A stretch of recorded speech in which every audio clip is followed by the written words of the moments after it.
And you are officially tuned into KPSU, Portland's college radio station, which has been broadcasting since 1994 on the Portland State campus and streaming to you worldwide 24/7 at www.kpsu.org,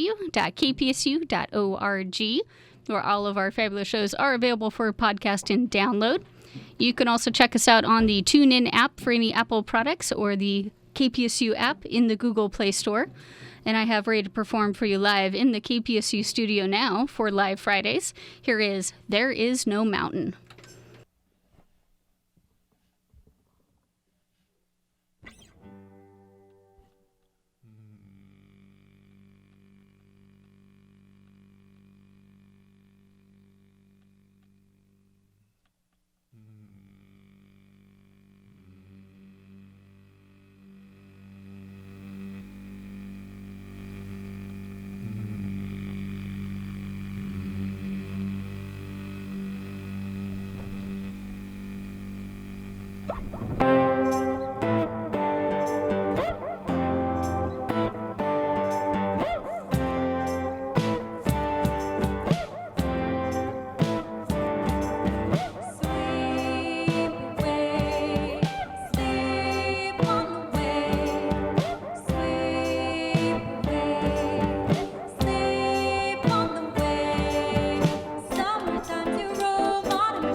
Thanks for having us. That song was called Goals, and this song is called Experimenting with Happiness.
about those things.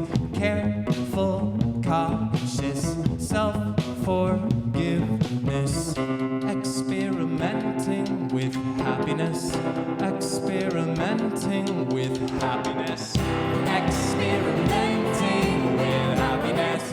Experimenting with happiness. Happiness. Happiness, better watch out. Happiness, better watch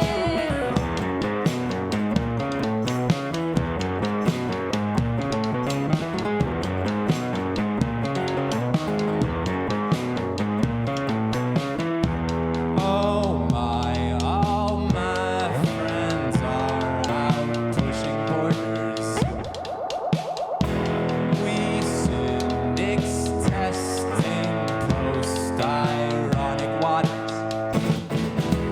We don't trust self-help millionaires or pastors. I'm not talking about those things. Careful, cautious, self-forgiveness.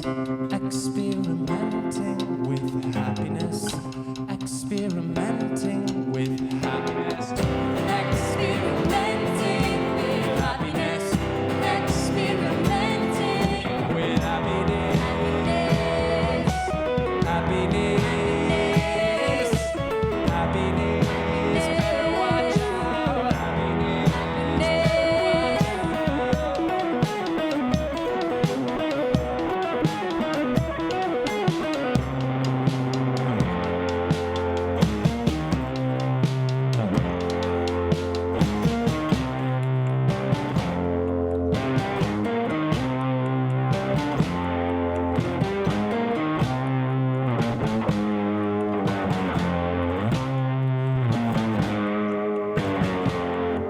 Experimenting with happiness. Experimenting with happiness. Experimenting with happiness.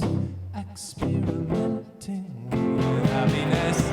Experimenting with. Experimenting with. Experimenting with. Experimenting with happiness.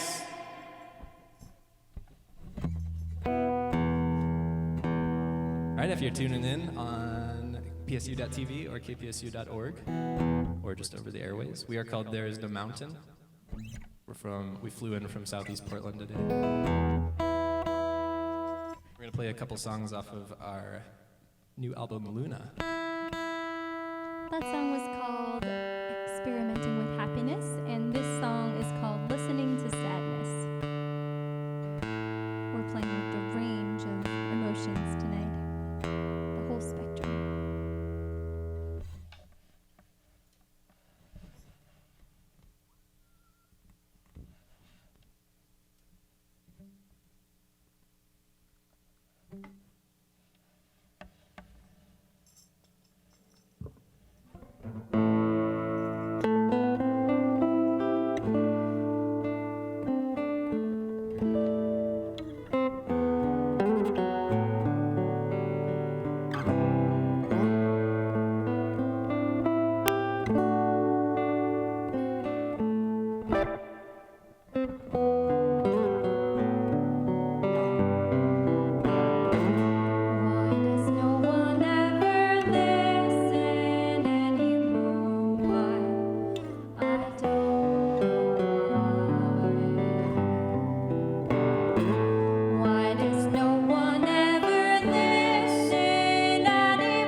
soon I'll be in the ground, soon I'll be in the ground, soon I'll be in the ground.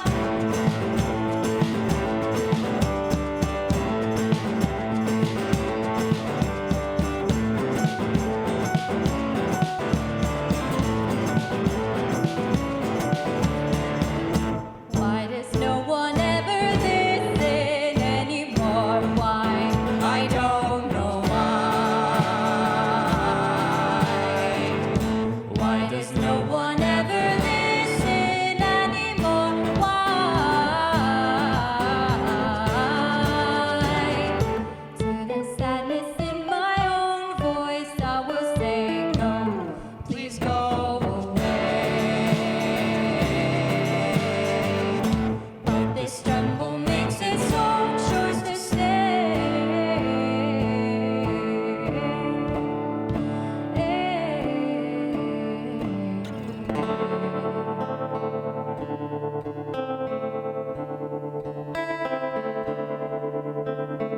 Wind blow on by me, water just let me drown.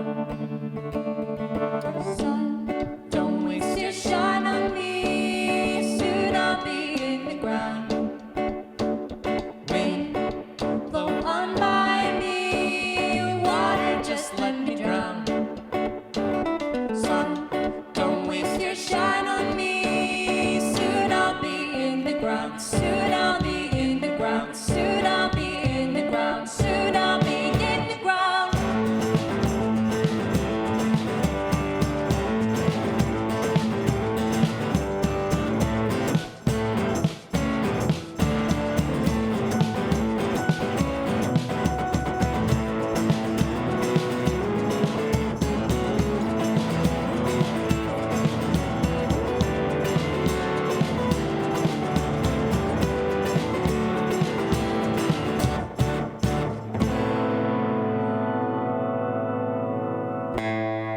Every morning it's the same thing that I say.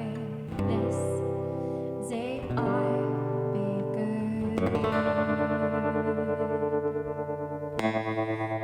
Every evening ends the same way.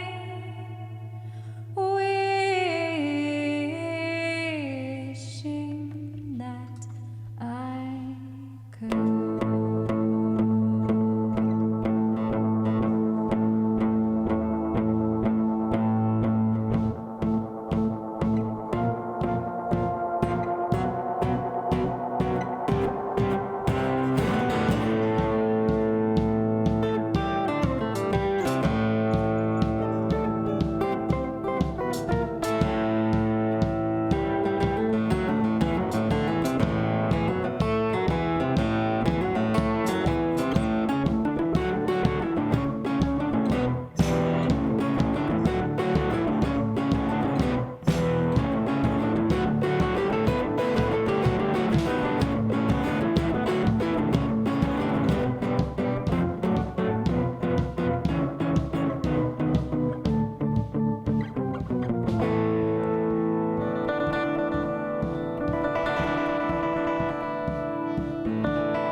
Well, isn't it remarkable how it's the light, not dark at all?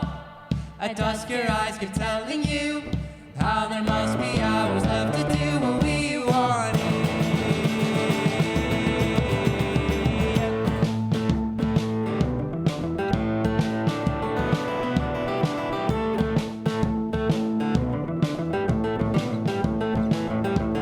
Nocturnal sounds are filled with dread, the path upon which we have tread, but we could still see light ahead, and to the top was what we said we'd shoot for.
right, this song is called Come On Friends.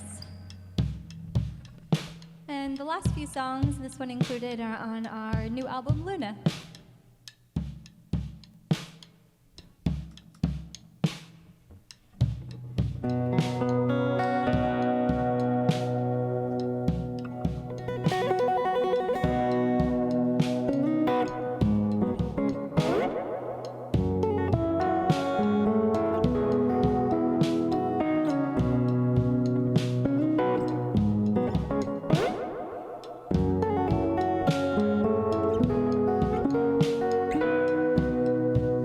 Come on, friends. Let's give ourselves a break. Come on, friends. What difference does it make between one mistake or the other?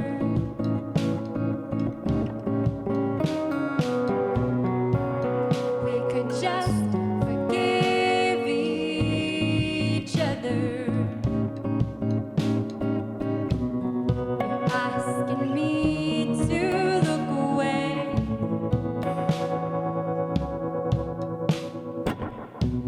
so you can do something that makes you feel ashamed. Go ahead, I'm looking away. But you should know I've probably done the same. So come on, friends. Let's give ourselves a break. Come on, friends. What difference does it make between one mistake or the other?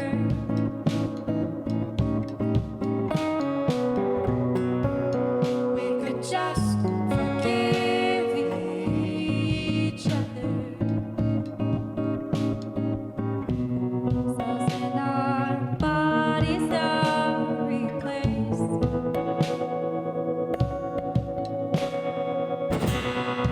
Every 7 years, at least that's what I hear. Why don't we just go ahead and say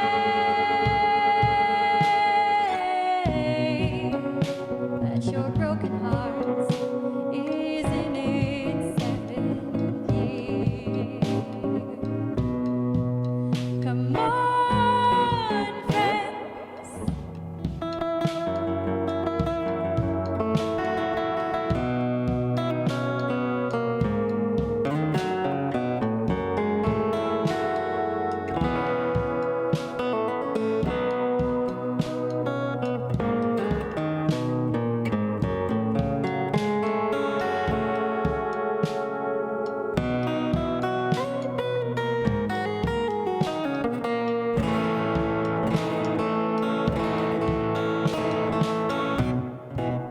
Come on, friends.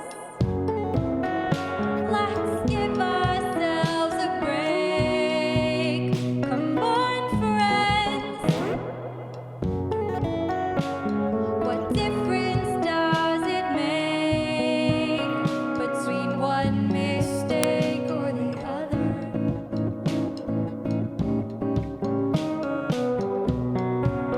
We could just forgive each other, each other.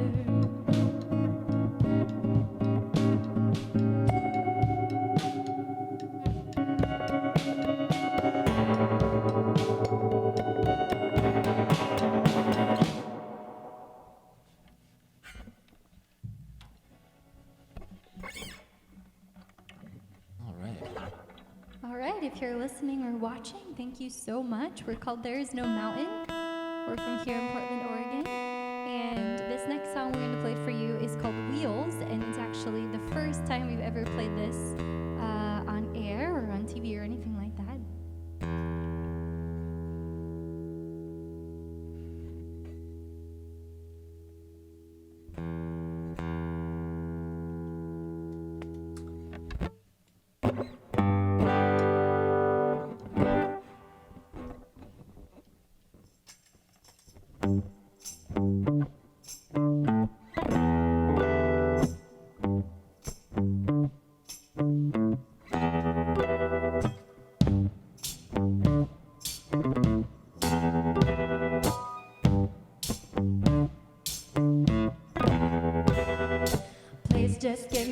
a chance if you let me. I will show you I am more than my wheels, more than what I cannot see.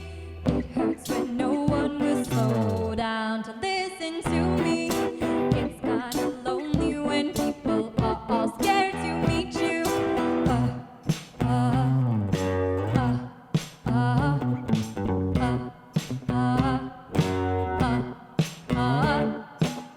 Just try to see it in a different way.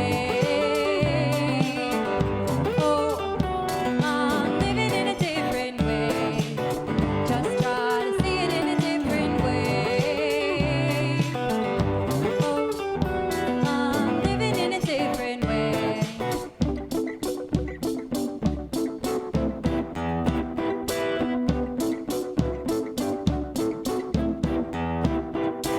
Even in times of need, I still want to be a person.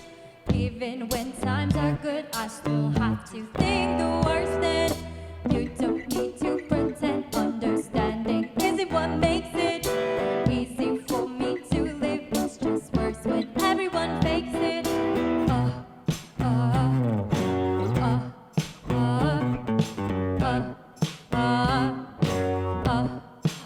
Just try to see it in a different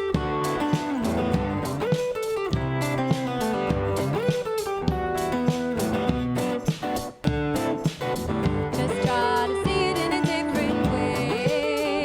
Oh, I'm living in a different way. Just try to see it in a different way.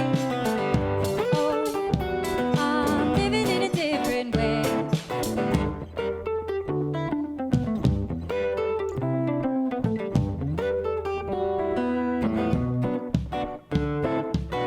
Just try to see it in a different way. Oh, I'm living in a different way.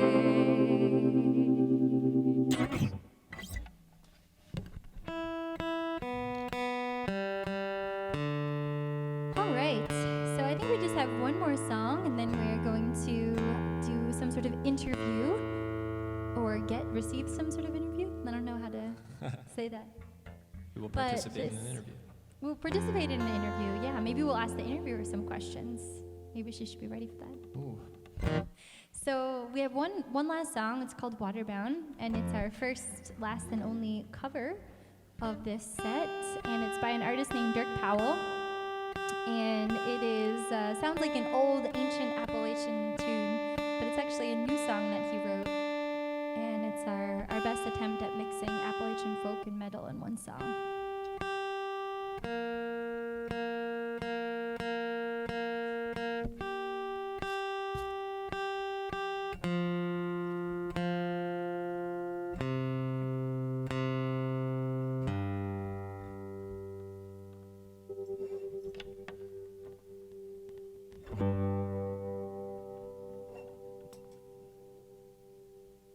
This song is about when your house gets washed away, your whole life.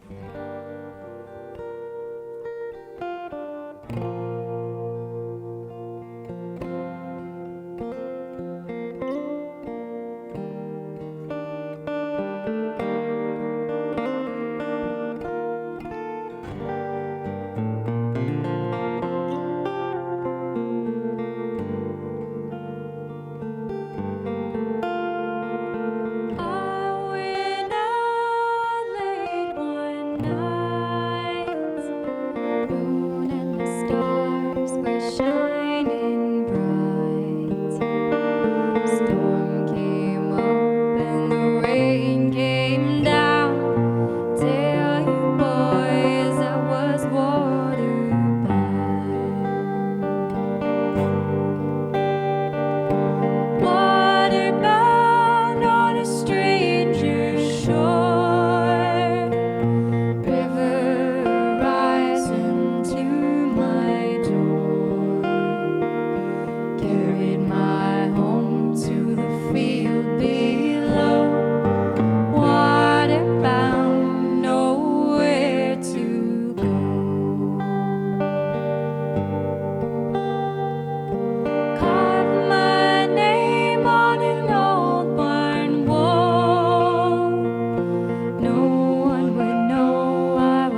Say my name and don't forget. Water still ain't got me yet. Nothing but I'm bound to roam. Water bound and I can't get home.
And once again, this is DJ Rochelle here on Live Fridays on KPSU.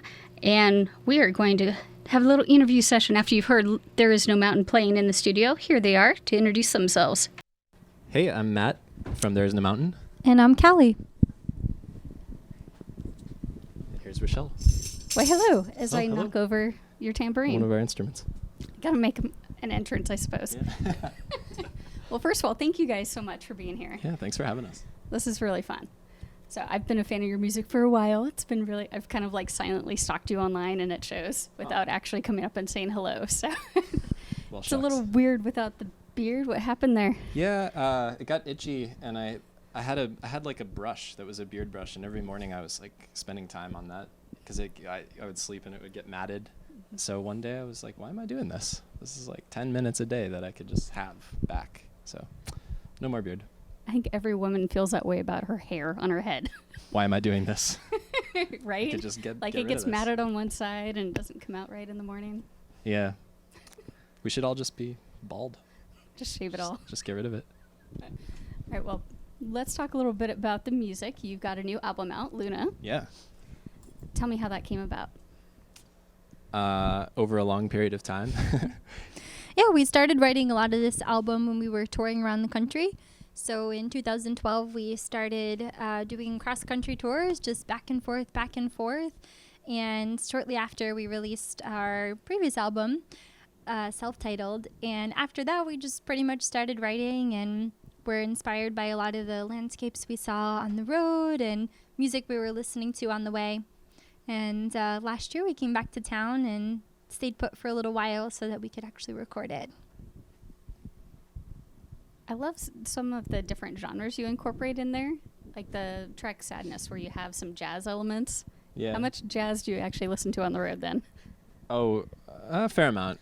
I listen to KMHD pretty obsessively when when we're I'm home, in we- Portland. On the road, there's just a couple things that I listen to a lot. But we cycle out. I mean, when you're spending 8 hours a day in a car, you know, we're big Bill Evans fans and love Miles Davis and a lot of other jazz. Okay, which Miles Davis? Early stuff or, That's a good question. or the experimental? I have a place in my heart for earlier, but I think my favorite would be kind of the beginning of the weirdness, like around Sorcerer. Sorcerer is my favorite. And then I really like In a Silent Way and a couple of the others that were kind of that era. So the Coltrane sort of Yeah, influence. and like beginnings of electric stuff. Yeah. Because I've noticed you got some interesting experimental sounds you brought in here, like your shaker. Is that rice in there or what is in there? Yeah, this is actually a Glad Tupperware, and it's filled with brown rice, and I've had it for probably 7 years. It's our earthquake survival plan right there. Yeah, don't we know how were good that rice practicing would one be. night, and all It's it looks like it's still good. I didn't have my real instruments, and so I made this for myself, or Matt made it for me actually, and it survived. I kind of think that GLAD should sponsor me because I'm a real success story. It's part of your setup now. Yeah, it hasn't broken or cracked or anything in 7 years. I've played the heck out of that thing. When it eventually does, we should try cooking it and just see what happens. Yeah, we should. See if it's edible at all. Yeah, it probably will be. It's dry. There's so much soul in that rice. So much soul. It's seen the world, that Yeah. rice, more than any other rice. Mm-hmm. Speaking of seeing the world, you guys have been on tour more than a few times. Yeah. Any fun tour stories? Ooh, lots of them. Yeah. Radio friendly, I should qualify. We haven't actually ended up in that many that wouldn't be radio friendly. We're not like big party animals on the road, but let's see. I don't like some of our. I have a favorite one I can start with. Yeah. So the first tour we ever did across the country, I think we both went into it like, all right, let's just keep an open mind, all adventures. And the first night on tour was Pendleton, Oregon.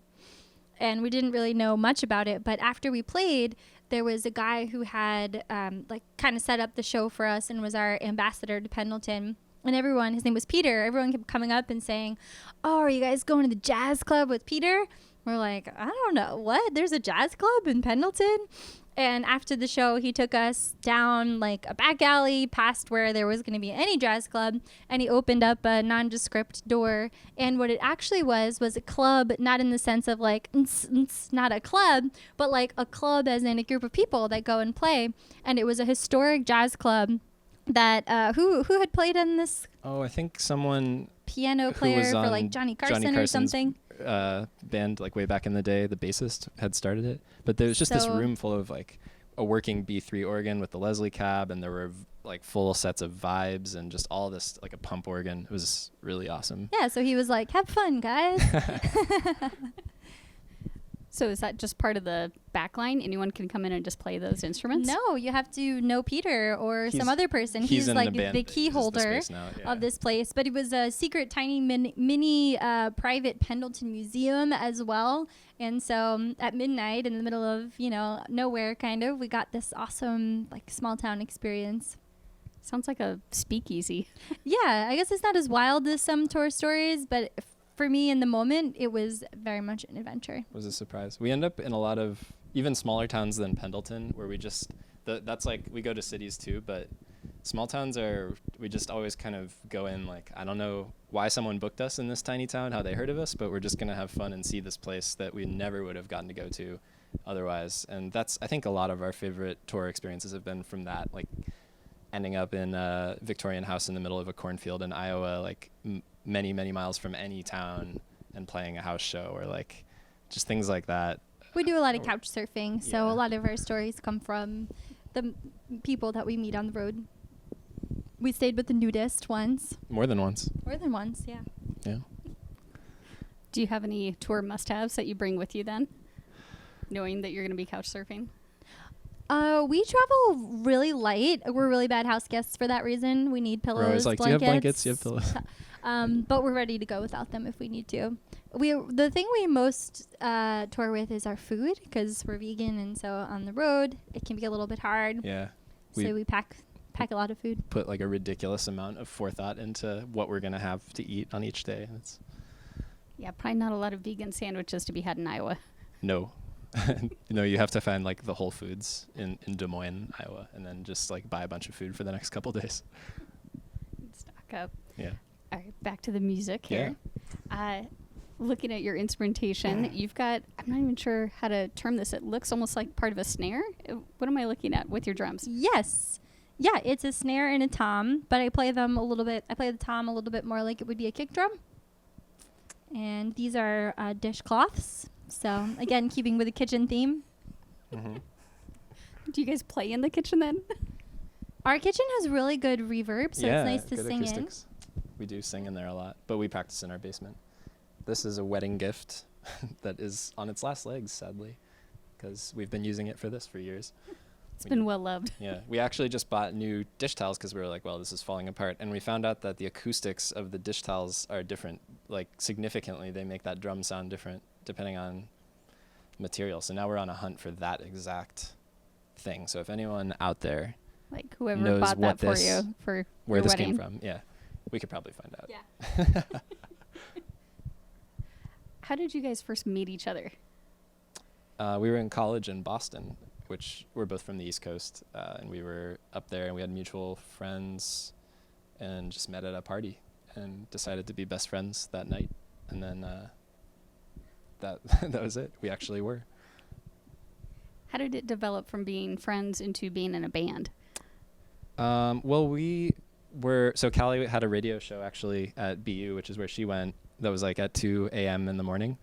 And she wrote songs, and I was at Berklee College of Music doing a lot of music stuff. So we just started playing, like I started playing on her songs in the cafeteria at BU, or I would go on her radio show at 2 a.m. And I think, I don't know, when did we decide that we actually wanted to have a band? Yeah, in the beginning of 2007, we moved in together, started a band, and started dating all in the same week. So we had moved in with the thought that we were going to start a band Right. together with another one of our roommates. And then turns out our fourth roommate joined the band as well. And right before I signed the lease, Matt emailed me and was like, just before you sign the lease. Okay, well, it's important to note that she was in New Zealand. I was for living this. in New I Zealand didn't at just the email time. her like she was He across emailed me town. and he was like, just before you sign the lease, you maybe want to know that I am in love with you. So I was like, oh, that's cool, whatever. No big deal. I'll still move in. Very eventful week. Yeah, Yes. it was. Tell me about your development of yourselves as musicians throughout the bands you've been in since then. I think we both, especially with this band, which is about 4 years old now, I think, more or less, this duo setup, we treat it as a way to learn, to get better, like constant. Every time we write a song, the song gets written, just the shell of it, and then when we start figuring out what each of us is going to do, it's sort of like a challenge, like what hard thing can I put into my part in this song, like what can I learn how to do. So There Is No Mountain has been a huge technical learning experience, I think, for both of us, and also just trying to figure out how to make as big a sound as possible with this stuff that fits in our Corolla that we drive around the country. So that's a challenge, and I think we've both gotten just a lot better and a lot better on our feet because of that. And do you have something to add to that? Matt is a well-trained musician from the time he was a child, and I grew up doing theater and singing, but I never had music lessons, so that taught me a lot of what I know about music. But I tend to write really simple songs, and I bring them to Matt, and he's like, oh, that's so beautiful. What a great song. Now let's just change the time signature. Let's change the key. Let's add these complicated things. Let's put the chorus last, and then switch everything, turn it all upside down.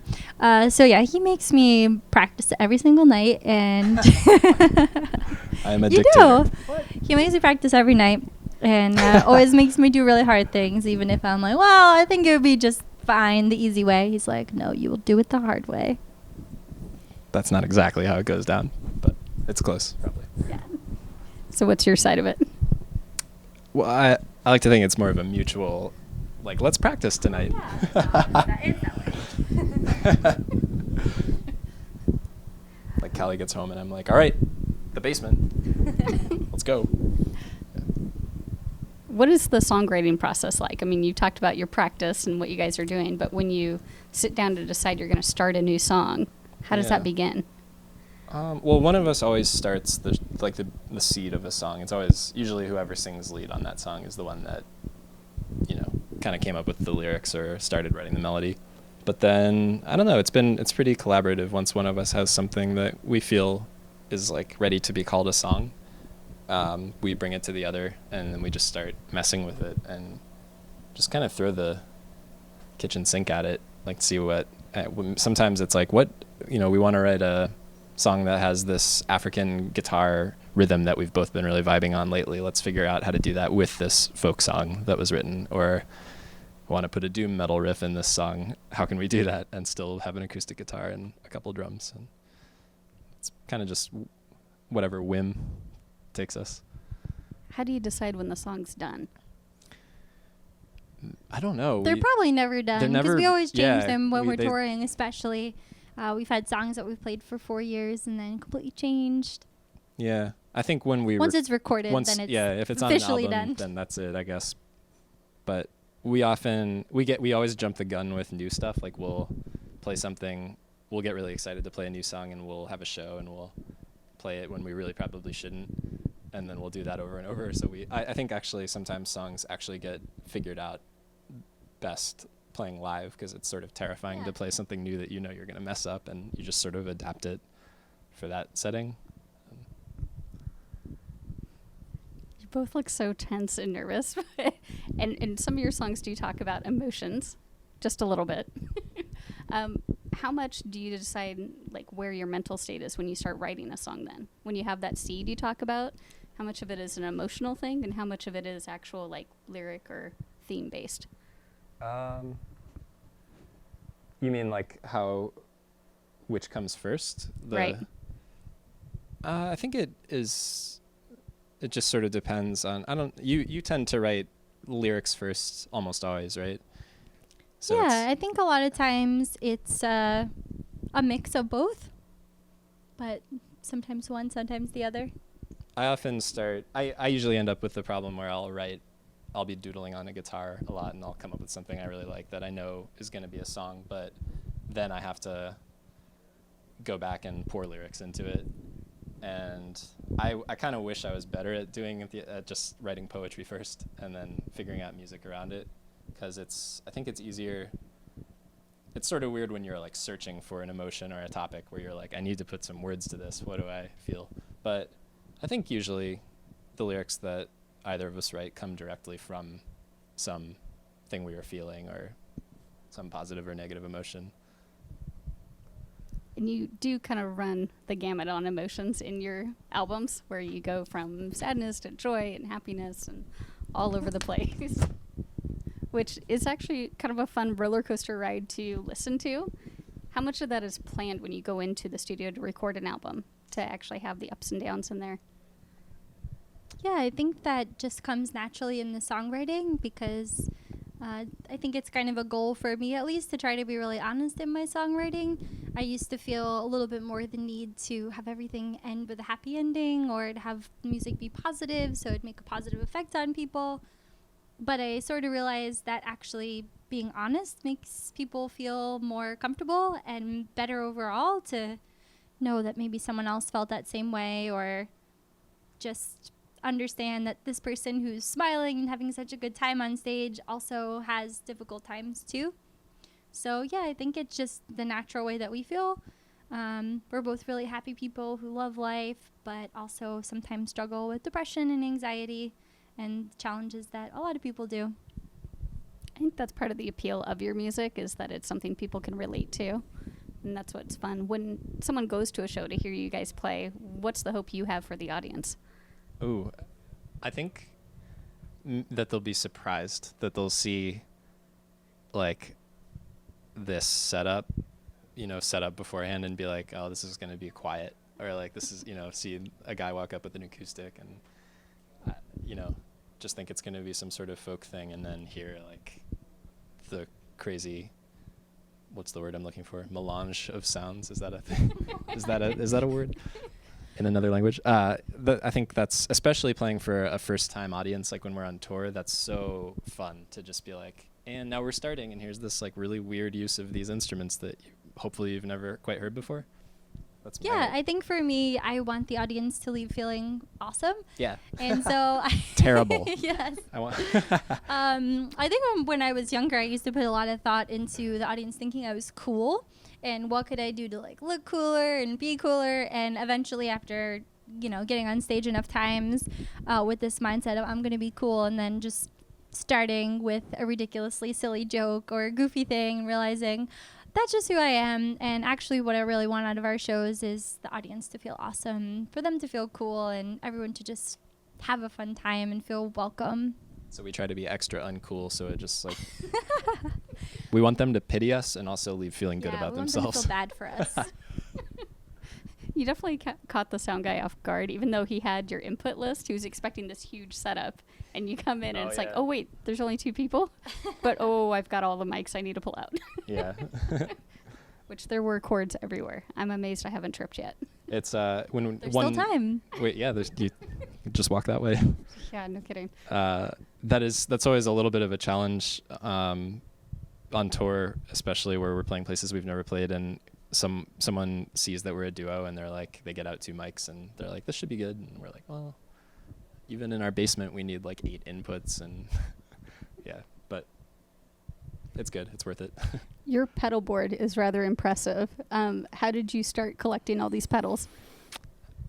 So we, in our old band, the Aesthetic Junkies, the bassist from that band who actually built this box for me, I think he kind of convinced me, even though in that band I was just strumming acoustic kind of folk chords a lot, he convinced me to start playing through a little amp and maybe to like get a distortion pedal. He was like, you'll like it. And so I got that blue pedal right there as my first distortion pedal and a Fender amp, and then found out that it's an addictive hobby, starting to collect these expensive little metal boxes. So I've just been slowly swapping them out and trying new things every 5 or 6 months since then.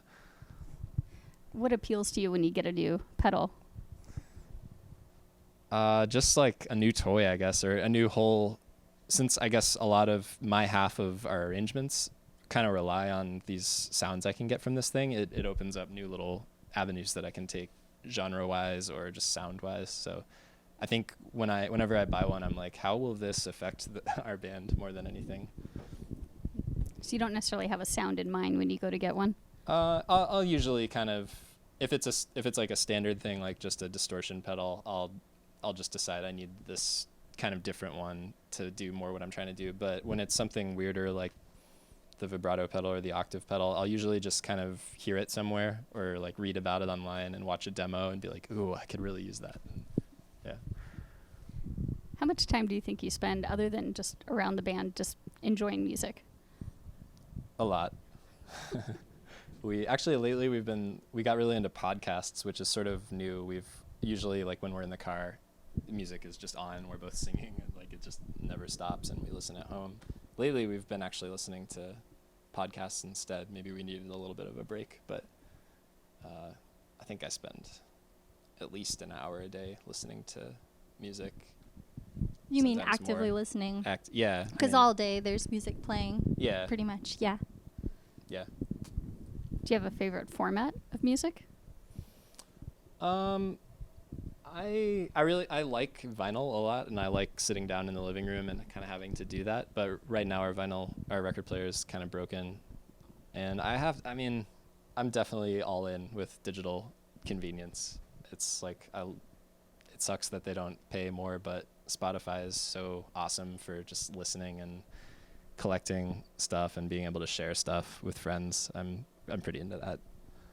I really like watching music videos. Yes, actually. So when I'm just listening to music and doing other things, I usually use Spotify or some combination of other digital methods.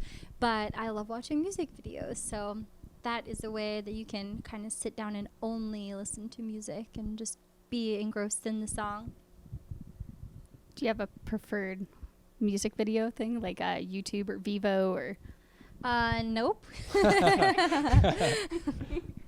Just end up going down the rabbit hole, usually watching one and then clicking to the other. Yeah, usually YouTube, but I think Vivo probably has better quality for some videos. What makes a music video fun for you to watch? I really like music videos with dance in them. And ones where the people are having fun, or I don't know. I like the serious ones too. I just think it's interesting to see what people choose to do for their music video.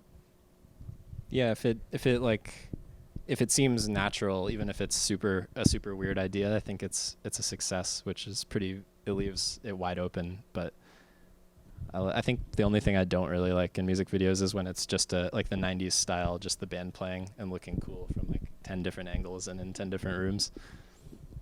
You recently worked on a music video. Yeah.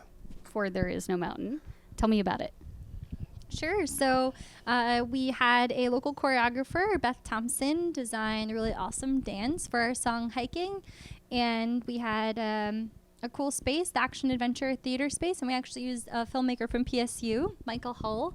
And he's a recent grad. And he did an awesome job for us. It was a black box theater. We danced until we had the theater space all day, and then through a series of things that came up, we ended up with it for from 6 p.m. on was our window that we could use it. So we danced until like 3 in the morning with, late night coffees, and it was awesome to make. And we just saw the first cut. It looks cool. So it'll be up in a couple weeks. Yeah.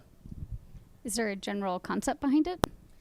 Yeah, so the song is about when you're on a hike and it's a beautiful day and you're having a great time, and then you get to the top and suddenly you realize it's getting dark and you don't have a flashlight, and oh my God, there's animals rustling, and how big are those animals? It might be based on a true story. Might be something that happened to us. And so in the video, we are on a hike and we get zapped into this other world that is kind of weird and like creepy a black little bit. void with Like a black void, and light there's these and girls lights. that are like, come on in.